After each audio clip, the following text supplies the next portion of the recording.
Welcome everybody to week 8 of the TCL second season. This week we go up against Dan of the Violet City Noctowls.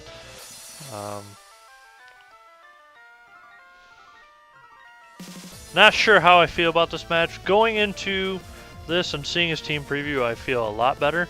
For those of you who watched the team builder, I was pretty much having nightmares about Mega Sableye, Heatran, Suicune as a defensive core, but he didn't bring Heatran, which is interesting. Might have been actually a good idea. Opponents tend to over prep for it. I did too, actually. You know, HP ground on Electros is pretty much useless now. The downside, though, is that he seems to have brought a lot of his weaker mons.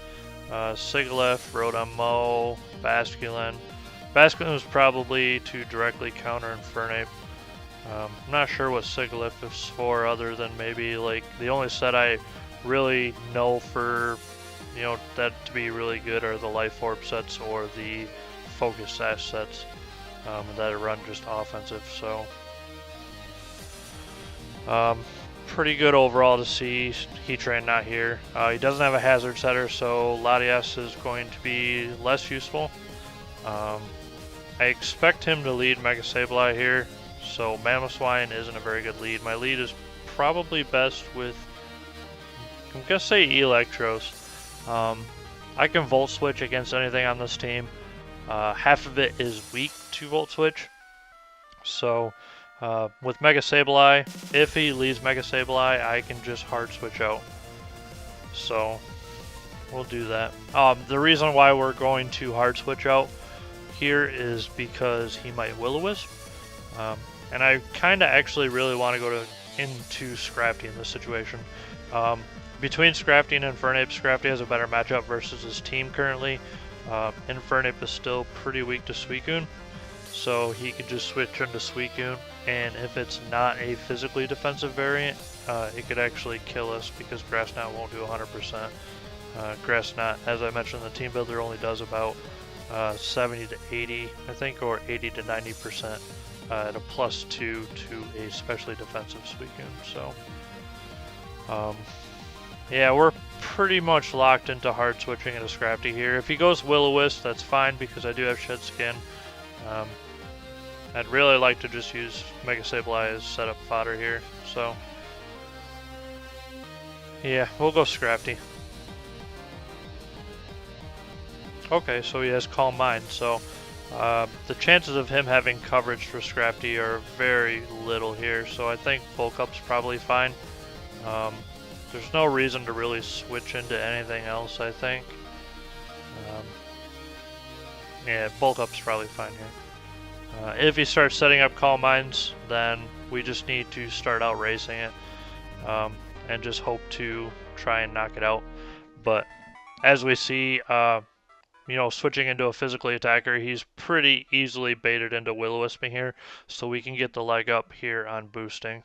If we get to a +2, the first Will-O-Wisp missing was kind of big because that gives us pretty much another free turn to boost. Before he actually does something, whether it be Shadow Ball or Knockoff or whatever like that.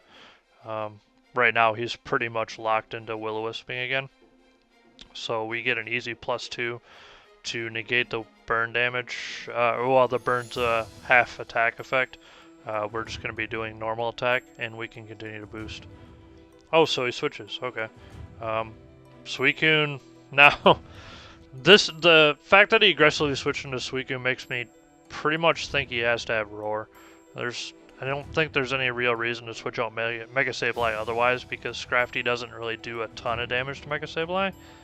So I think I have to Drain Punch here. Like either Drain Punch or Knockoff, that's the question. Knockoff's actually probably better because then I can get his leftovers off and it does slightly more damage while he has an item. I'm going to have full health anyway, so Drain Punch doesn't do a whole bunch. So we definitely want to knock off here. Okay, so he sets up Calm Mind. That's actually really interesting. And he is a physically defensive, as we see here. So yeah, we're just going to keep bulking up and setting up on it. He does get the burn on Scald. Not too worried about that. Scald looks like it does about 30%, or a little under. So we can pretty much assume if he's Calm Minding here, instead of roaring on a +2, he has to not have roar at this point. So the fact that he's going to Scald here, Scald after burn would put us within range of another Scald, and he has been outspeeding us consistently, so we probably should rest now.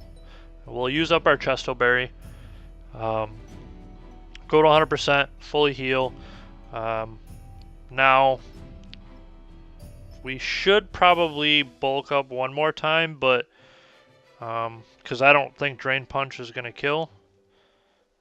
But at the same time, I don't want it to potentially maybe do have Roar and just trying to sucker us into it. That would actually be kind of a next level play. So we're going to Drain Punch. It's not a huge deal because we'll get the health back we lose on Scald. If he happens to get burn off a Scald again, we can either hope for... I'll say we could have hoped for Shedskin proc, or we could just rest on it again. But at this point, we're pretty easy to just Drain Punch, I think, here and just kill it. Because there's no reason to believe that he's going to do anything other than sack it off at this point. So, yeah, I can always use Mega Sableye as more setup fodder later, because I'd really like to set up to either +4 or +5 to reliably kill the likes of Rotom-Mow. Something like Drain Punch will only do like 80 or 90% to Rotom-Mow unless I get to like +6. So, okay. The reason why we knocked off there is just in case he wanted to switch for whatever reason, because either one kills and I didn't need the life. So, what is his next switch in? I would think it would have to be Mega Sableye here, to try and get a Will-O-Wisp off. Because he doesn't know we have Shedskin yet, we haven't shown it, but he might not be paying attention to the fact that we didn't have an Intimidate proc.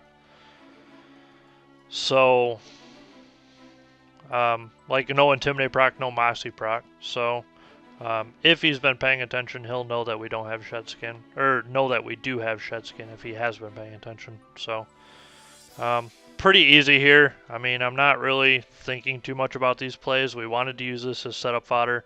So, we use Knockoff, obviously, because Drain Punch doesn't affect it. And then we're just going to set up with Bulk Up, and then as soon as we get low on health, we're just going to rest. So, I think we're going to have to Bulk Up at least one more time here. To get at least to a +5. Like I mentioned before, I need to be able to do reliable damage to things like that Rotom-Mow. But at this point, I'd like to say I'm pretty confident right here. If he hasn't fired off a Fairy type coverage with Mega Sableye yet, I still feel like I should have looked up to see if it had Dazzling Gleam. I could have sworn Mega Sableye has Dazzling Gleam. Maybe he didn't bring it, I guess, or maybe I'm just insane, bat crazy. I would think at this point he would have to probably either recover or start going on the offensive. So Bulk Up seems pretty good either way, because something like Shadow Ball or Knockoff isn't going to do anything to us. So we should be able to Bulk Up at least one more time and then rest it off. Yeah, so he recovers. And that's fine. So we're at 40%, we'll rest up here. There's no reason to play Daring and try and go for a +6 when he could get something like a really high-level crit or something. Dan's already saying GG. It's not over yet. Not over yet. Not over yet. He could get lucky crits or something like that. So, he says it is. So there's one turn of sleep. We got 2 more turns. We got 1 more definite turn of sleep, but we would really like that Shedskin proc to take this out a little bit more. Calm Mind is interesting. This is probably an offensive, so yeah, Air Slash is going to do a lot of damage to us. Knockoff easily kills Siglif, though we are +5. So we're actually kind of in danger if he goes Rotom Mow here and he has an offensive Rotom. Simply because Leaf Storm, we are specially defensive, but Leaf Storm with something like a Scarf or a Specs could actually kill us here and put him back in the game.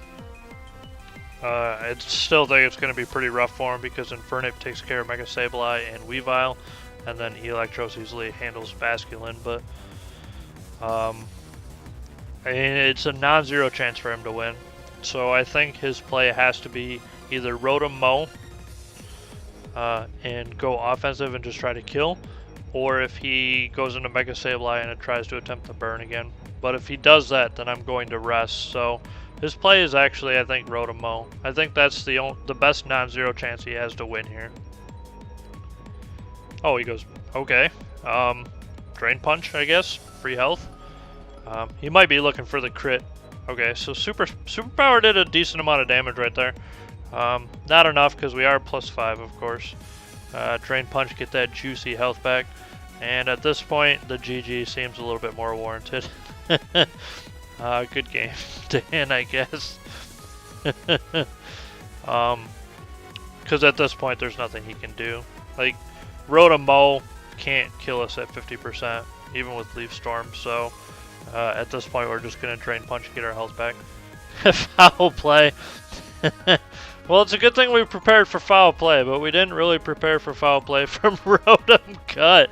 I prepped for it for Mega Sableye. Opponent says he has nothing for Scrafty. He had a couple options of Mega Scrafty. He had a couple options for Scrafty. He just chose not to use them. Dazzlingly Mesprit, as I mentioned before, was a huge one. At this point, we're just going to clean up. Drain Punch, knock off on the Mega Sableye, and we're going to be able to get a clean 6-0 here. Yeah, my opponent not prepping for Scrafty is a huge problem for him. Mega Sableye's biggest weakness in the, as I mentioned in the team builder, the main way to beat this defensive core is to set up on Mega Sableye with either a fire type or something with bulk up, because bulk up helps counteract foul play, which is Mega Sableye's only real answer to a setup sweeper. My opponent ducked out pretty fast. He's probably a little salty about this loss, which is a little unfortunate on him. Like I mentioned in the team builder again, this match is pretty important for us. We'll go up to a 5-2. This match pretty much determined either Dan or myself who had a really high leg up going into third place towards the end of the season. But as I've mentioned in previous weeks, we really needed this win in particular because we got to go against Pablo later on. And Pablo, although he finally did get toppled last week by Colin in Season 7, the fact that he only has one loss, I don't expect him to take very many, and I'm not very confident that we'll win either. So, overall, I think my opponent, Dan, this week just left himself too soft, too Scrafty. That's really what it came down to. Scrafty does quite a number to a lot of his team, and he didn't have a reliable answer. So, good game.